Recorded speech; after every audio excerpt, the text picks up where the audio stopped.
गणेशाय नमः. सार्थ श्री ज्ञानेश्वरी.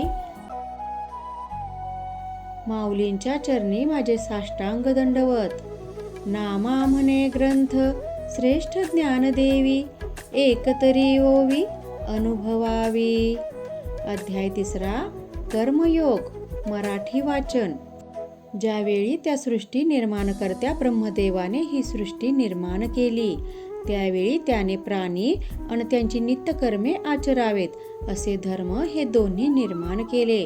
परंतु हे धर्म गहन असल्याने ते सर्वसामान्य जीवांना नेमकेपणाने कळले नाहीत. तेव्हा त्यांनी ब्रह्मदेवास विचारले की, हे देवा, या जगात आमचा तरणोपाय काय आहे, कोणता आहे?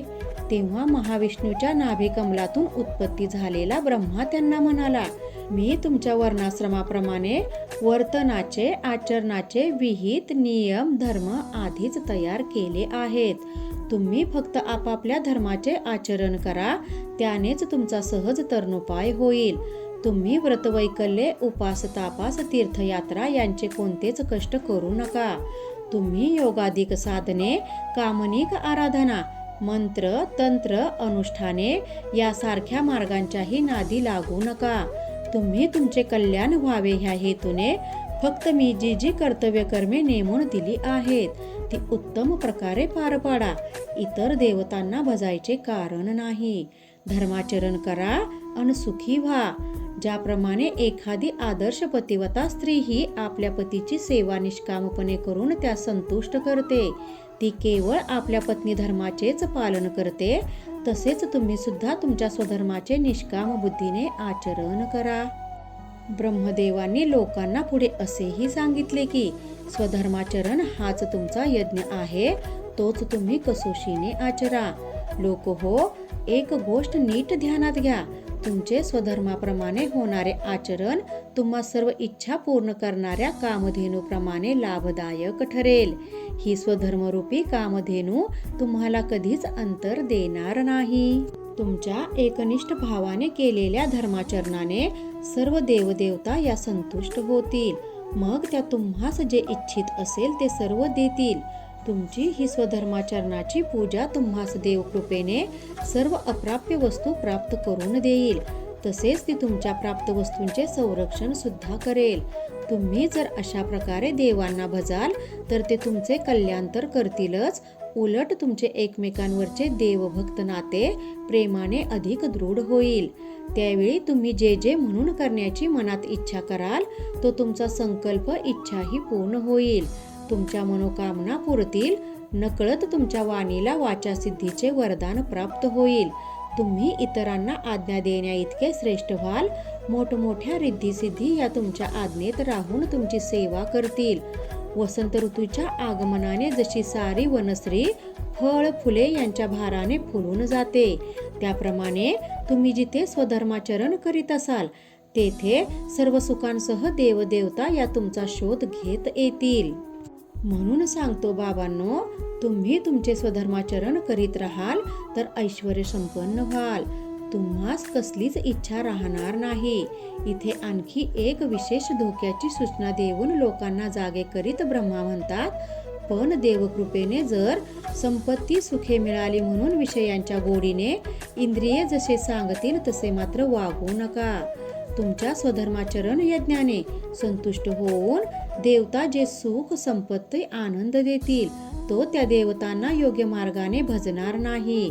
जो यज्ञात आहुती देणार नाही, यज्ञकर्म करणार नाही, देवतांचे स्मरण, मनन, चिंतन, पूजा करणार नाही, जो यथोचित वेळी ब्राह्मणांना जेवू घालणार नाही, किंवा जो गुरुभक्तीचा कंटाळा करेल, अतिथीचा आदर सत्कार करणार नाही, स्वजातीला संतोष देणार नाही, जो स्वधर्माचरणाचा त्याग करून केवळ धनसंपत्ती अन विषयानंद भोगत राहील, अशा कर्मभ्रष्टावर नाना प्रकारची संकटे येतील. दैवयोगाने लाभलेले ऐश्वर्य त्याला सोडून जाईल.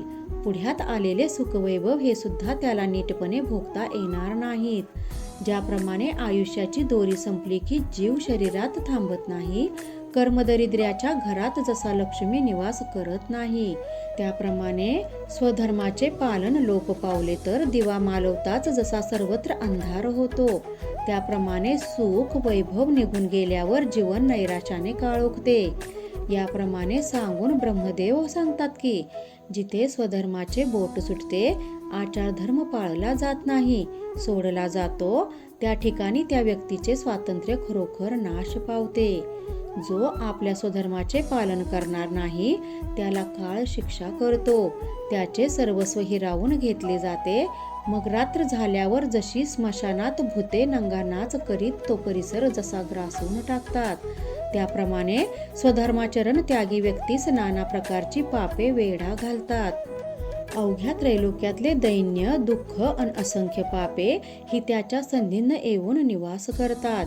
अशा कर्मत्यागी अन उन्मत्त माणसाची अवस्था मोठी दयनीय होते. त्याला अनेक दुःखे, ताप, पाप ही सोडत नाहीत.